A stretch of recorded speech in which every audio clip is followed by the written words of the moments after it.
So you want to learn more about living an uncompromising life and following your why? Make sure you tune in to the Disruption Now. We're going to talk more about it with our special guest, Steve White. Listen on the other side. If you believe we can change the narrative, if you believe we can change our communities, if you believe we can change the outcomes, then we can change the world. I'm Rob Richardson. Welcome to Disruption Now. All right, welcome back, everybody. Disruption Now. We always, as always, love you to click on that like button if you're watching us here on YouTube. If you're listening to us on any of the podcasts, be it iTunes, be it Google, please give us a like, give us a review. That's how more people can learn about the platform that we're doing here at Disruption Now, what we're doing to empower people. But without any further ado, Steve White is our guest here. That we're going to talk more about his book, Uncompromising. We're also going to talk about his experience from being from the projects literally to the C-suite, and we're going to talk about his experience and everything in between. Steve, how you doing, man? Good, Rob. Thanks for having me. I'm so glad to be here with you today. Hey, look, we are very glad to have you on. So we definitely want to dive into your book and many other things and about your lessons and really talk about your upcoming book and things you want people to know about that. But before we get into that and the specifics of that, I'd like to learn a little more about you. So as it talks about on your website, you literally grew up in the projects, and then you've now reached the highest levels of success when it comes to the American pie, the American dream. You have achieved that. But I want to take you back to your youth, when you're there, you're in the projects, and you're going through whatever's going through your mind at that time. I want you to think about that young man. What advice would you give your younger self, knowing everything you know now? And what advice would you ignore that was given to you? Well, Rob, first of all, great question. Unfortunately, like a lot of young kids, single mother, raised 4 boys by herself.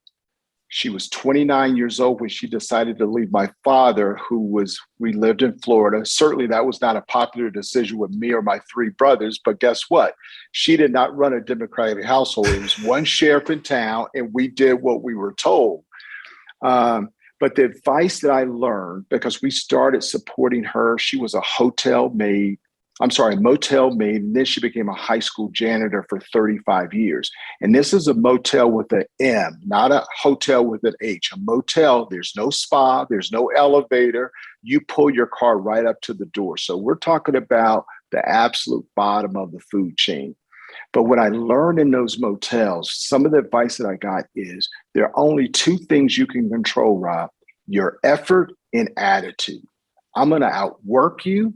And then from an attitude standpoint, I'm not going to be a victim. Although the circumstances around me might say, Steve, you're a victim, you could give into that and everybody would understand that you're a victim. But when you can talk to yourself and convince yourself that there are opportunities out there, while difficult, the opportunities are there. So that is the advice that I got. You can control 2 things, your effort and your attitude. If you stay in control of those 2 things, then great things will happen. And then the advice that we received that I don't listen to anymore is you can't do it. Because when my mother made that difficult decision, family members said, they're not going to amount to anything. These kids need a father. And I agree. Every child needs 2 parents. But guess what? That was not the situation. And when people tell you that you can't accomplish something, you ignore them. But here's the piece, Rob, I want to highlight for that. I started competing against what people were saying. So I was saying, I'm going to prove to you that I'm better than that. And that is the wrong thing. Great. I quickly learned that I'm competing against myself. God gave us all a level of talent. Now, my job is to reach the highest levels of my potential. And that's where I turn that bad advice into something that fueled me in a very positive way. Yeah. And so how do you, when you're in this environment, that's great advice, but it's very difficult, I've found, to navigate outside of the environment that you're in, especially, there's been studies shown over and over again. I've said this many times on my show, that it's been shown that the environments that you're in literally affect how you think and how you view things, even when you try to fight it. So how were you able to see the perspective that you could achieve more despite your current circumstances? Like, what things did you do to keep yourself optimistic about the future, despite the current situation that wasn't so optimistic? What a great question. And I didn't know this was happening at the time, Rob, but my mother was working hard to surround us with people that were doing positive things. Even people that were living in the projects, they're not all bad people. No. Now, that's the stereotype, right? That if you live in the projects, you don't have anything going on. There are a lot of positive people. And so she would always surround us with people that were doing things in a positive way. She got us enrolled in Big Brother. So there was an IBM executive named Don Jones who took an interest in me. And so now the more you start surrounding yourself with people that are doing things in a positive way, see, because Rob, we all have a little light inside of us. Sometimes people turn that light down. Yep. But man, when you can surround yourself with people that make that light brighter and brighter, that's how you make it happen. So that's what happened to me. The more and more I got exposed to people that were making it happen. These weren't corporate executives. They weren't CEOs. These were just men and women that were making a difference. Yep. And that started to rub off on me. That started to give me confidence. And then when I started achieving a little success, it just starts to feed on itself when you have a little success. Yeah. One of the sayings that one of my earliest mentors told me is that if you show me your friends, I'll show you your future.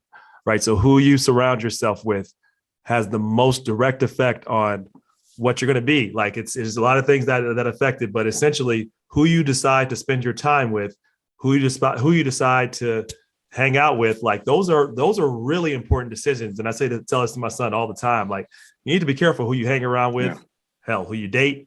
All these things matter because they're going to affect what type of person you become, because you eventually, like we are tribal animals, like despite everything that people think, like you hang around a tribe, you're going to absorb the essence of that tribe, right? So if you're hanging around people that are out there trying to do something, it doesn't mean that they all are rich or wealthy, but people that are just trying to do something with their lives, improve themselves, you're going to find yourself that, oh, in order to keep with these folks, I have to keep doing what they're doing to be a part of the tribe. On the other end of that, right? If you got people that are doing the opposite, if you're trying to do well, you're not gonna stand out in that crowd, and they're going to make you literally feel bad about achieving. Like, and that's something that I had to leave friends that would tell me all that BS that you're talking white, all that stuff, which I'm sure you heard before. Yeah. All those things, those toxic things that we internalize due to our oppression. We got oppression and other bad things we've learned. We got to learn to reject. That's exactly right, Robin. One of the things I want to share with our listeners is in my life, there are only 12 decisions that I've made that have really mattered. Because we all make decisions. We all make mistakes. I certainly have made my share. But the key thing is to get the big decisions right. And one of those 12 decisions are my friends. You show me somebody that does not have friends, that they've been friends with a long time, I worry. Who I marry. So who you surround yourself with is probably one of the most important 10 or 12 decisions you're going to make in your entire life. You get that right, your chances of having impact and having a legacy and having success goes up dramatically. All right. So this is a good transition to tell us a little bit about the book, because that sounds like that's some advice that might have come from the book. Is that correct? So tell us a little more about the book, Uncompromising, why you wrote it, and what do you want people to gain from this book? Yeah. Well, the book is called Uncompromising. If you want to learn more, please go to stevewhitespeaks.com. That's my website. It's got all the book information. You can follow me on social media. But Rob, I was inspired by this quote, and it's attributed to Mark Twain. The two most important days in your life is the day you're born, and the second is when you find out why. And for all of us, we've been placed on this earth for a purpose and a reason. Our destiny has been set for us. Now it's our responsibility to identify that and live it and make it happen. And so the title, Uncompromising, focuses on that second question. When you find out why you've been placed on this earth, when you find out this is your purpose in life, that is what you're uncompromising in your pursuit. You don't let anything get in your way. Now, you'll get bumped off the road, no question, but you got to get back on that. And that is the focus of the title. And the reason I wrote the book, Rob, is to go from the housing project to the C-suite, where I was president of our Comcast West Group, $18 billion business, 30,000 employees, one of the top 5 executives in one of the top 20 companies in America. You don't get there by yourself. No. And there were so many men and women that gave me a hand up. I didn't say hand out now, a hand up. My hand up is an opportunity. And I was smart enough to seize those opportunities and pursue them. And so this is my love letter to all those men and women who gave me a hand up. What better way to recognize them than to share with others my life lessons? And so in the book, I talk about successes. I certainly talk about failures. And the book is built around these 7 pathways that I believe if you adhere to, you can lead a life of impact, legacy, and success. And so that's why I wrote the book. That's where the title came from, because we're taught often compromise is the way to make it, particularly in America. Yeah. And I'm saying that's true. But when it comes to your purpose and why, there's no compromising there. You're ruthless in your pursuit of pursuing your purpose and why. No, I mean, it brings me back to when I think about my time in a former life when I ran for public office. And one of my favorite books was by the author who wrote about the life of Lyndon Johnson. And Lyndon Johnson has this statement about what convinces is conviction. People have to believe that you believe in whatever you're selling and whatever you're putting forward. And I thought about how I evaluate specifically public leaders, but also leaders in general. Like, yes, you have to compromise a lot of a part of life and moving forward. But then there has to be some things that you will be willing to walk over fire for. And if I don't know what that is for you, I have trouble trusting people that don't have something, at least 1 or 2 things to say, these are things that I will not move on. And like a lot of things, like 98% of things you can figure out ways to compromise, but there should be some things that are just part of the core system of your beliefs and who you are. I think to be an effective leader, because people, even if they don't agree with you on those core convictions, I found that they respect you. It's like, this is a person that actually has some integrity for their beliefs. They're not just going to say whatever I want to hear in order to get a sale, in order to get a vote. So I am definitely with you on that. I'd like to ask you a question, though, a couple of questions, because as I looked into researching your book, it seems like a lot of your book with Uncompromising, you've indicated this, is really about finding that why and your compelling mission and not moving from that. First question, how do you find that? Like, I have no problem with that, but I've found when I tell that to people, I can't tell you how many people have told me they don't know what their why is and they're trying to figure it out. What would you tell those people?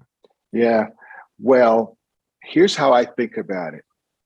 If find out what you're good at in which you do it for free, because then that's passion. And so for me, Rob, I found mine through adversity and heartache. When I left Indiana University, I started working for a company called American Hospital Supply. I started in sales. I was the rookie of the year. I was the top quota breaker. I got promoted. I moved from New Jersey back to Chicago, worked in our home office, and then I went to Michigan as the youngest sales manager in the company's history, 23 years old at the time. And I was leading 10 to 12 employees. And I got fired a year in the job. And the reason I got fired, Rob, and it was just, I didn't think it was just at the time, is everything was focused on me. I was looking at everything. What was I getting out of this job? What could I do to promote myself, to make myself look better? And I was not serving my team. And they were not growing. They were not realizing their dream. And so I got fired. And so it became clear to me that leadership is a privilege. And the reason leadership is a privilege is that you're making the difference in the lives of others. So there's a book called Leaders Eat Last. So I started embracing, that's exactly right. So when you start serving men and women, what happens, Rob, they start serving you. And they push you up the corporate ladder, not you. They start to push you up. Where I got confused was I believed that the next step to success was all about what I did. And what I did got me to that position. But once you're in a position of leadership, it's not about you anymore. So this idea of serving others the way others had served me and helping me get to where I was going, the way my mother worked in a motel and then as a high school janitor for 35 years so I could have a better life, that's what started getting me jazzed. When I started investing in other people and they were enjoying success, I started to get really excited. And I said, I would do that for free. And what I did, the book is not about making money. The website is not about making money. The social media is not about making money. It's about pouring into other people. And so that crystallized for me. So most people find their why through adversity. But if you're struggling to find your why, carve out some time every day, every week, even if it's for 10 minutes. Think about what makes you happy. Think about what your passion is. Think about what you're good at. And if you're good at something and you're passionate about it and you would do it for free, I promise you, you're starting to narrow in on your why.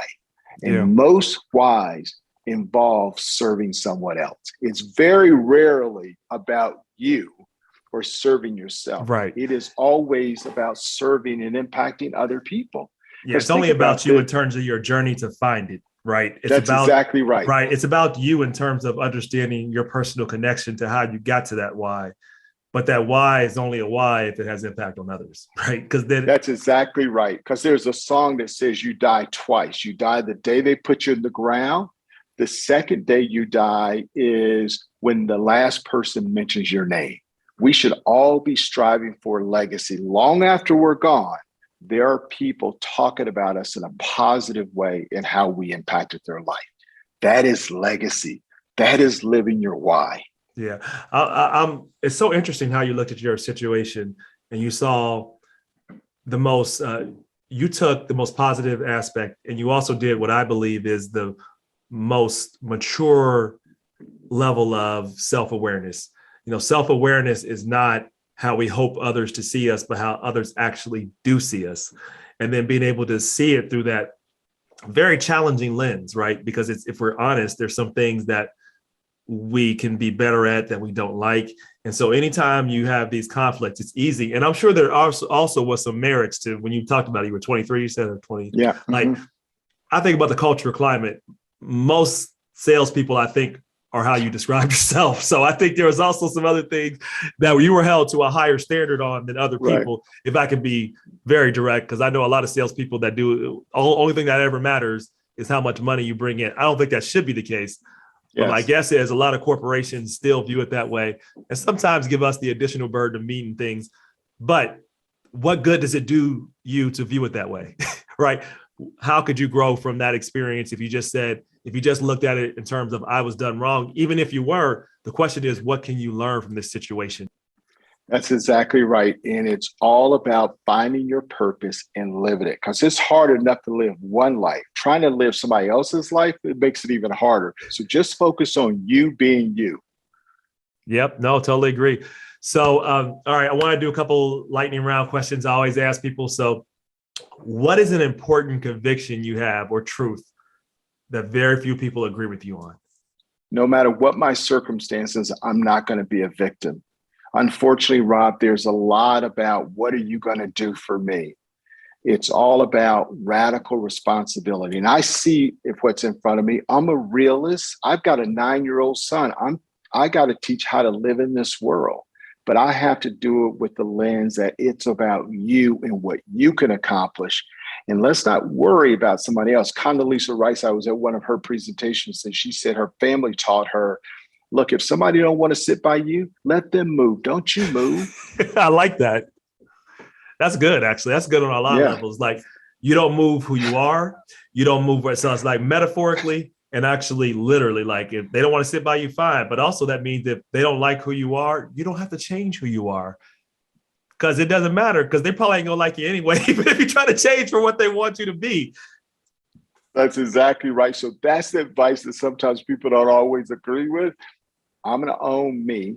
I'm going to take radical responsibility, and I'm not going to be a victim no matter what my circumstances are. Yeah, no, that's powerful. You have a committee of 3. living or dead, to advise you on life, business, personal, whatever. Tell me who these three people are and why. Wow, that's a hard question. But the two most important women in my life is my mom and my wife, Barbita. So I got two women on Good both answer. ends. So certainly those. You better make right it both there. of those. Yeah. And my 9-year-old son. But if I don't have those three, I've got three friends: Ron, Teddy, and Stanford. Collectively, we've been friends for over 150 years when you take it all together. Wow. Those are three what I call road dogs. I talk about in the book, Commit to Road Dog Relationships. Those are three of my road dogs that I would definitely have them as the backup to my wife and my mother and my son. Yep. So final question here. You have a billboard or a Google ad or a saying, whatever you want to say, that symbolizes what you stand for. What does that say and why? He lived his purpose. He lived his why. He achieved the American dream. Why can't I? All right. Stephen White, pleasure having you on the show. Make sure you check out his new book, Uncompromising, coming out February 22nd. Is that correct? That's exactly right. And go to the website, stevewhitespeaks.com, if you want to learn more. All right. Appreciate having you on, Steve. Thank you, Rob.